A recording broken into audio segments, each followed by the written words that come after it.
Greetings, all. Well, I hope everybody's feeling pretty good today. Unfortunately, I'm not. I've caught something. But recently, I did a video about weight loss control, diabetes drugs, and associated depression caused by the drugs.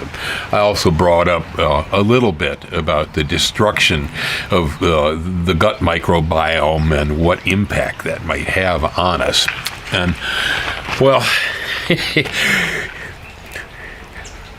I don't ever get used to being called psycho, nuts, an idiot, or whatever, but this is going to be one of those videos where I guarantee somebody's going to come after me and go, oh man, you are crazy.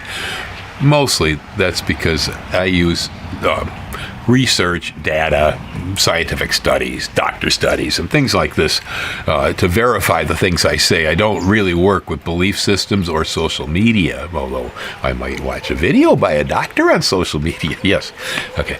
Anyway, so things that I propose are oftentimes cutting-edge science and kind of strange to the average thought process. Well, I got one for you this morning, and you guys can go ahead and rail on me, but I'm going to put some links down below to verify by a PhD from UCLA, a doctor, and a few other things down there to verify the facts, I guess, behind what I'm proposing here. And that is that you are actually less than half human cells. Okay, now, I'm sure there are a lot of you that know this. Yeah, I'm sure there are. I mean, it was 20 years ago, I read a very extensive National Geographic article about how modern technology that we developed was now allowing us to be able to go inside and look at the human body and determine what are all these other things that are existing in there that aren't human and what do they do. Okay, so this is pretty new science. We only have 2 decades behind it, but it's developing rapidly. And the fact of the matter is, if you think you're the one in charge in your own body, guess what? You're only one of the controlling factors in your own body. 43% of your body is human cells. 57% of the cells in your body are non-human. Yeah, more than half of what's in here isn't human. Okay. The bacteria, fungi, yeast, whatever, there's numerous microbes, protozoa, and so on that exist within inside of us, like a rainforest in there. They outnumber our human cells 10 to 1. Yeah, I'm a minority in this space, believe it. Yeah, well, and a 200-pound adult will contain somewhere between 2 and 6 pounds of organisms that are not human. Yeah. Yeah, we have up to 10,000 different species living inside of our body. Well, the thing about all that is that these fungi, the bacteria, and all the other things that are associated in there, they actually have purpose. They do things. And being a child of the 1950s, what did we do about bacteria? Germs, kill! Yeah, right, that was the point. Kill germs. Well, got a clue. Guess what? Without the germs that we have in us, we're in trouble. Yeah. And so killing them is bad because many of these creatures that live particularly in the gut biome, okay, down here in your intestines and your stomach and so on, these guys actually control your mood, your memory, your energy, and your appetite. These organisms produce neurotransmitters. That's the junk you got in your brain, that allows you to think. All right. Well, they actually produce neurotransmitters. Yes, these are psychoactive compounds that affect the way you think, and they affect your reality. They affect almost everything about you. the transmission between the gut and this biome, okay, is the vagus nerve. All right, the vagus nerve is where most of the signaling goes on that connects the gut to the brain, the gut to the brain, the gut to the brain. And, we've talked long about, I have a gut feeling about this. Well, guess what? You really did. And probably at least half of the thinking that you do takes place in your intestines. I've been told I think with my butt several times. They were right. And the transmission then to the brain where, you're going to probably act on it. That stuff goes via a nerve column, and there's a direct connection. They share these compounds with us. And when the compounds are altered, okay, so that the biome is damaged in some way or another, so it's not performing properly, and you don't have a good culture of your resident hitchhikers, you can expect to experience depression, anxiety, PTSD. You can expect to have loss of energy, okay? And appetite is also affected. You could find yourself, because of these, being hungry or not being hungry. But I'm going to put a link in here to a biologist, it's a TED Talk, who did a discussion about bubble mice. Now, I don't think most of us know what bubble mice are. I've run across them in research several times in the past. They use them in the labs under scientific experiments where they raise these mice that are like completely devoid of any normal mouse bacteria. Yeah, they're sterile mice raised in a vacuum, taken away from their mothers, and all this. And, they can use these mice to test what happens with the cultures that we have inside of us. If you take a bubble mouse who has a normal weight, okay, and you put him up against his twin mouse as a control, and you give the one mouse culture from a human gut that is overweight, an obese human, that mouse will suddenly start to become obese. Yeah. Now, its twin will remain the same. Both will be receiving the same kind of food, same amount of food. But yet, the other mouse, due to its gut culture, will get fat on the same amount of food. Now, that's pretty extraordinary, I thought. I really did. That just blew me away when I heard it. But it's well documented, and it goes the other way around. You take gut biome from a thin human, put it in a bubble mouse, and the mouse remains normal. It doesn't change. And they've done a lot of experiments like this with the bubble mice, trying this bacterium and that bacterium and trying to see what happens with these creatures. And they've discovered that when they take a gut biome from a depressed human being and they insert it into a bubble mouse, the bubble mouse kind of loses interest in a lot of things. Yeah, for instance, if they throw them in a tank full of water and make them swim, a regular mouse will just continue swimming and swimming and swimming and swimming until they can no longer swim and they probably drown. The bubble mice give up much earlier. They just don't have the will to live. They don't have the survival instincts. They're psychologically different. There are many things they've discovered with bubble mice that indicate that what's in your gut affects the way you think. You think you're thinking, but the organisms in your gut are producing neurotransmitters that are actually affecting the way you think. The same study seemed to also indicate that there was a association between inflammation and depression. Now, that one they haven't figured out quite yet. They don't know where to go with it. But yeah, they found that that inflammation will increase human depression and anxiety. I guess I could kind of say I've had a bit of an experience with that. Periodically, I've had pain from gout. Yeah, there's uric acid crystals that build up in joints. Yeah, my kidneys don't work great, so sometimes I get too much uric acid in the blood. And if I eat the wrong foods, my knees will hurt. My ankles will hurt. Well, in the past, I've had a few docs that have gone ahead and thrown me a bottle of prednisone for this purpose. Personally, I don't believe I will ever take that steroid again, not at least for gout pain. It'd have to be something more serious, because it's a very serious chemical. But the one thing it does, it strips inflammation out of the body from head to toe. I mean, that stuff is so strong, you got to go through withdrawal from it after you've used it, because there's a depression, even you'll collapse.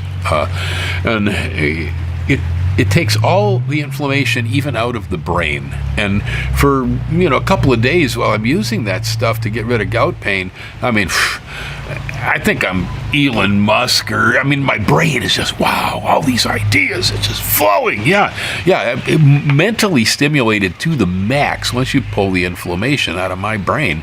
It's an old brain, it's beat up, it's like every other part of my body. There's some inflammation in there. Well, I've had that feeling. I realize what it's like to have the inflammation pulled out of your brain, and it's hard to feel depressed when that happens, honestly. Well, so, we can go on about this stuff, and I have talked previously, too, about how my serious concerns about the COVID virus. I saw early on that this virus was affecting the way people thought. And as I did more and more research, and since the first week it hit the U.S., I've been doing this, and I've been continuing right into this week, yesterday. Well, here comes my cat. Oh, Gracie, you're all wet, girl. Uh-oh, my kitty's wet. I haven't got a towel, Gracie. Do you want me to dry you off? Okay. I got to take a break. But anyway, I've been on this, and it's because I understood it was affecting the way we thought, and that scared the pants off of me. The idea that we could sit around in a whole world full of depressed people because their gut flora was damaged. That's what it does.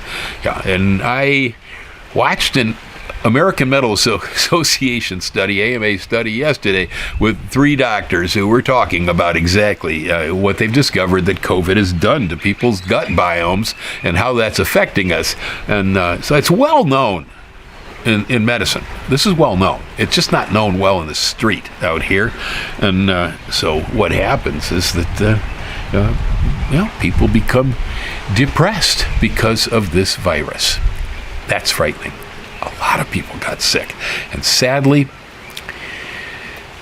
the vaccines that they offered, they probably kept most of us out of the hospital if we used them, and they didn't rip our lungs out, okay. But I don't think they help very much with the way, if you contracted COVID, if it's going to have helped the way it disarranged your gut biome. And it probably didn't help much with the possibility of developing a long-haul symptom from this.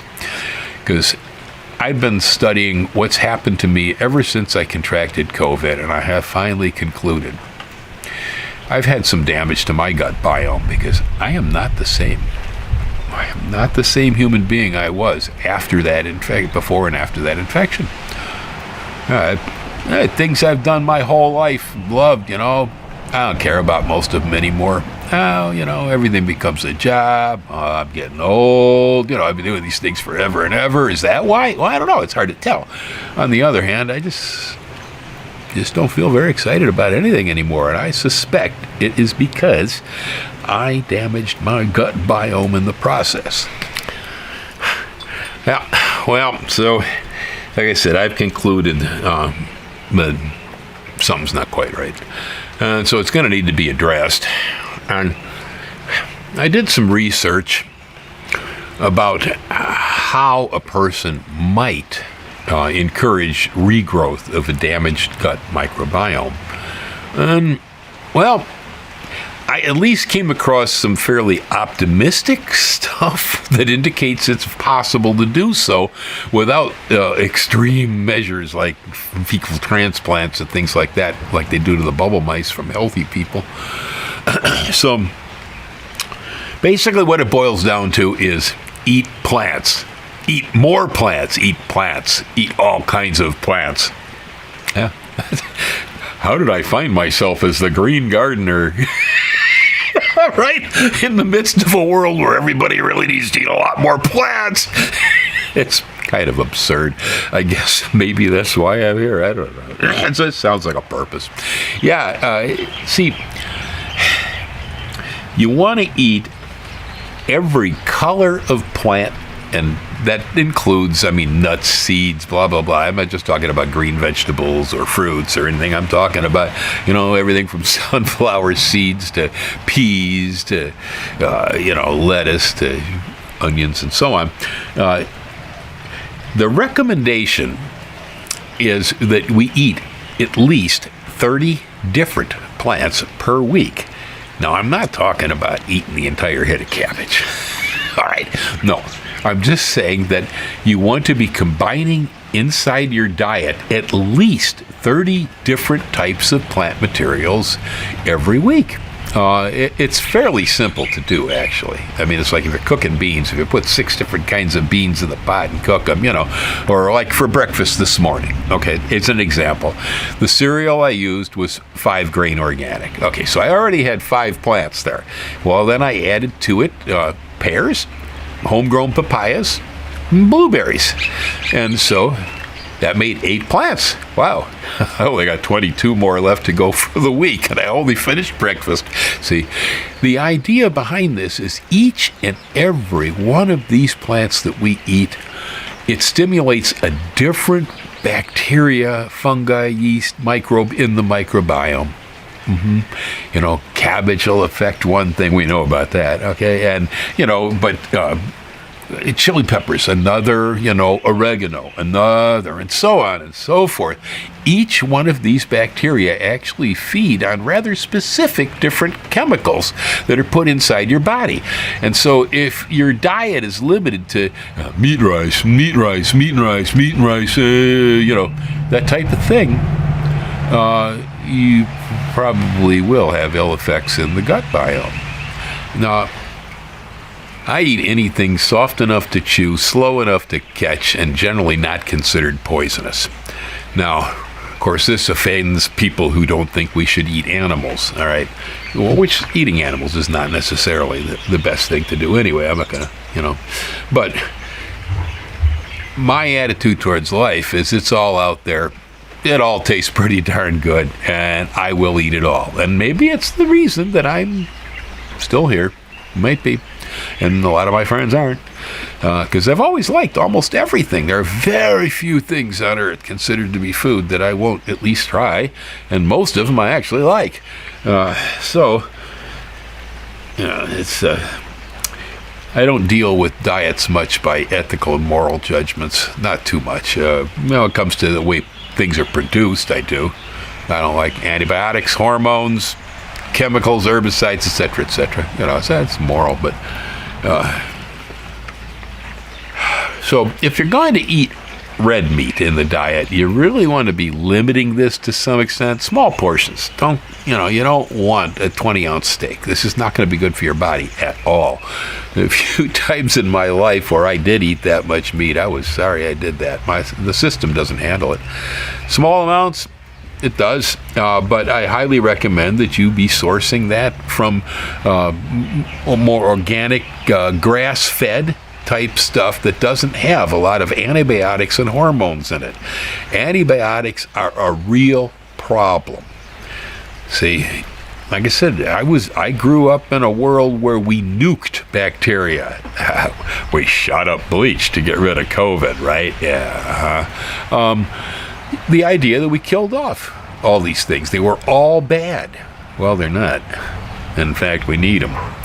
And so, I know that antibiotics have been grossly overused when it comes to production of our foods, meat foods particularly, and it's contained within that flesh, and so we get them that way.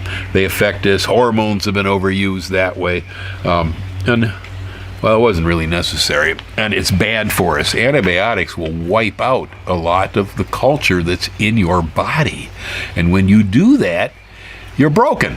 Yeah, you gotta have the bugs, man. They're necessary.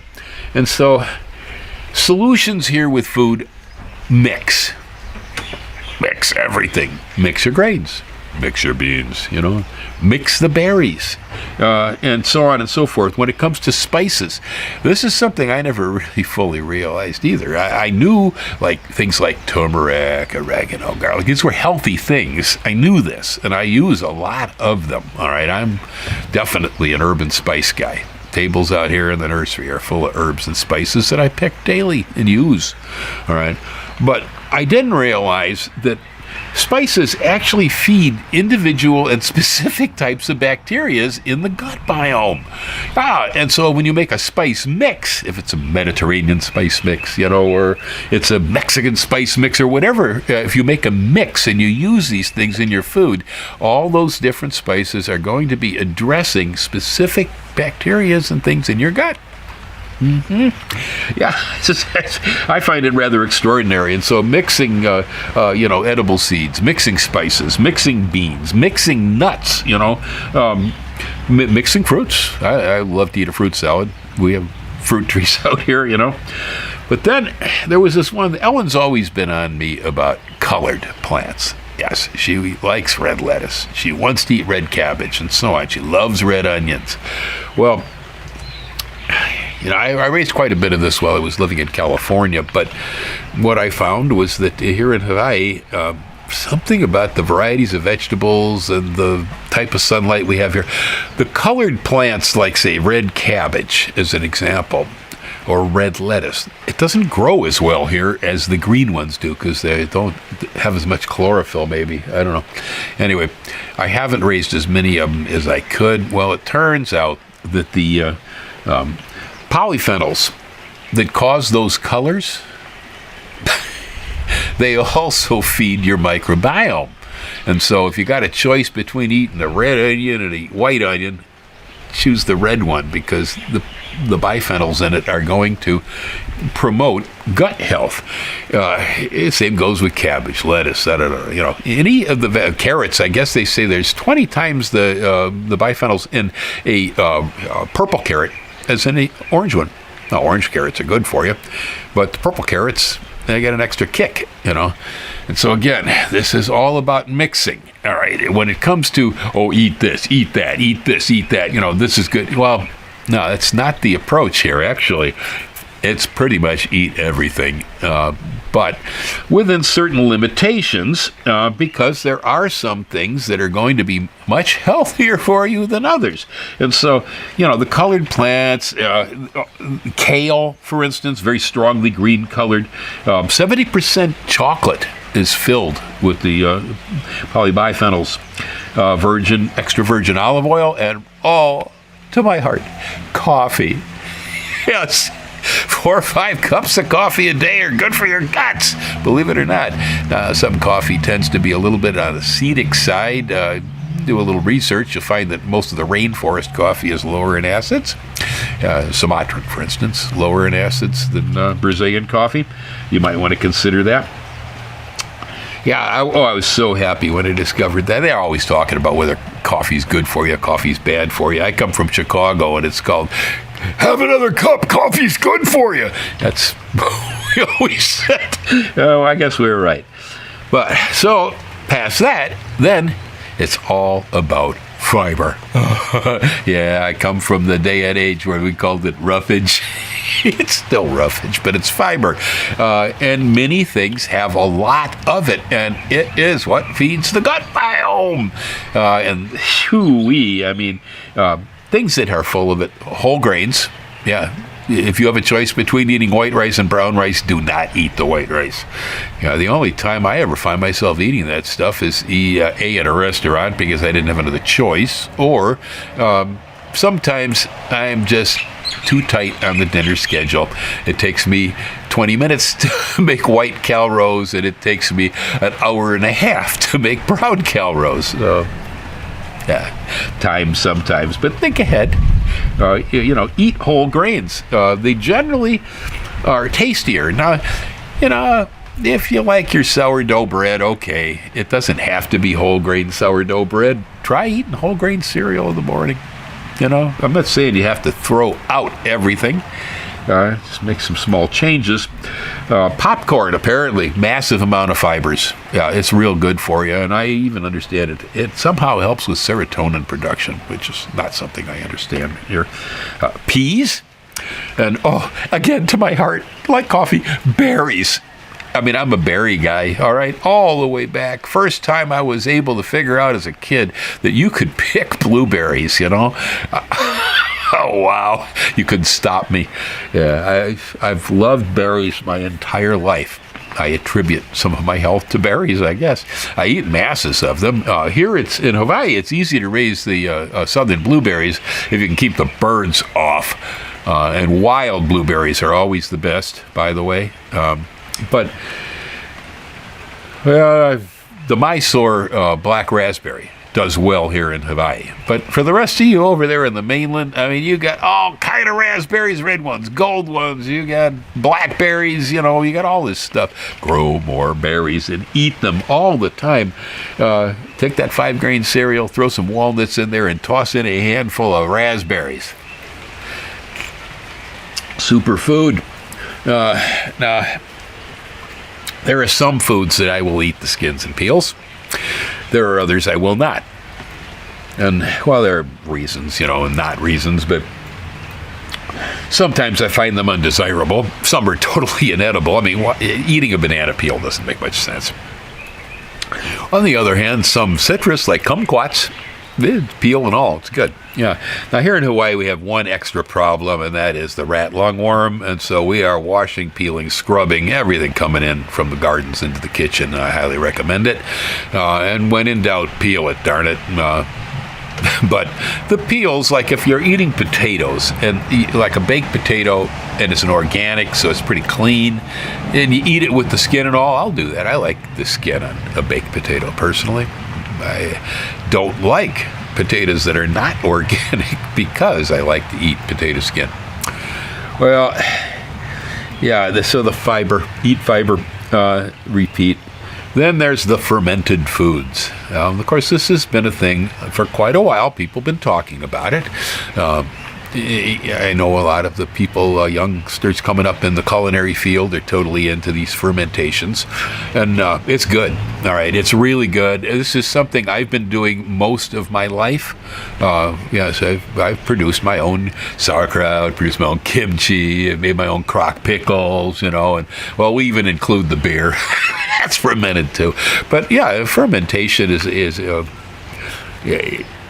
well, I mean, matter of fact, when I lived up in the North Woods there, I used to actually bring containers of Greek yogurt from Chicago and culture it into the neighbor's milk from their dairy farm so I could have my own Greek yogurt because they didn't sell it up in northern Wisconsin. So I used to culture yogurt and so on. There are very simple methods of doing that. But yogurt, kefir, which is a sour yogurt milk-like drink.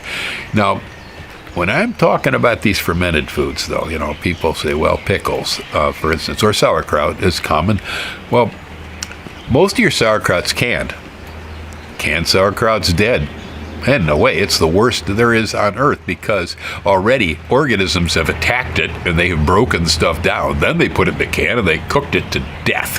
Okay, there's little value. Well, there are, some vitamins and minerals in that bucket. If you're going to use sauerkraut, you're going to go either you're making your own or you're going to the deli counter and you're getting the cold stuff. It's got to be the cold refrigerated sauerkraut that's not dead. All right, so you're eating the live organisms. The same goes with the pickles. People talk about eating pickles for this. Well, most pickles are not naturally fermented. Most of them are just vinegar cured with salt. On a commercial level, if you're at the deli counter and they have the cold pickles, there, and those are naturally fermented, then they are alive. But at home, if you're not making your own pickles, the only one I know reliably is Clausen's, is a refrigerated pickle. You have to get your pickle off of the refrigerator shelf, not off of the dry goods shelf. All right, if it's going to do you any good as far as culturing your intestines. Kimchi, yeah, I prefer it over sauerkraut. I grew up with sauerkraut at my grandparents' home, and never really cared for it that much. Kimchi is an improvement. Yeah, at least it tastes like chili peppers. At least. Anyway, kimchi's real good for you. As the yogurt, these are fermented foods. So if it's not refrigerated, it's dead. And you really want to be eating live food. And this just goes for any other kind of a food, too. This is a long-standing belief of mine. If I go out to the garden and I pick a fresh green bean, I bring it in, I wash it off, I throw it in the steamer and eat it, okay? Well, it went from live to death in my stomach, very short period of time. A canned green bean, though, for instance, I mean, it's embalmed. There is no life left there. Frozen green beans were kind of stopped in motion, they're better. But literally, the more live your food is when it enters your system, the better off you're gonna be. Yeah, eating a raw carrot as opposed to eating a cooked one. Yeah. Well, and then there's things that you really, really would be better off if you avoided when it comes to gut biome. One at the top of the list, diet soda. I do not have the medical research and the physics behind why that happens. I don't know. All I know is that every study I ran across warns you about using this stuff if you're having concerns about gut biome. All right, so y'all can look that one up for me if you want to, but I'm just going to take it for granted since I hate this stuff anyway, so it doesn't matter much to me. But if you're using it, it's not good for you. Ultra-processed foods.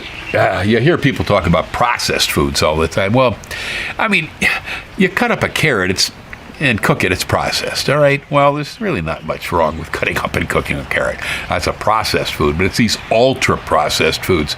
Oh, examples? Do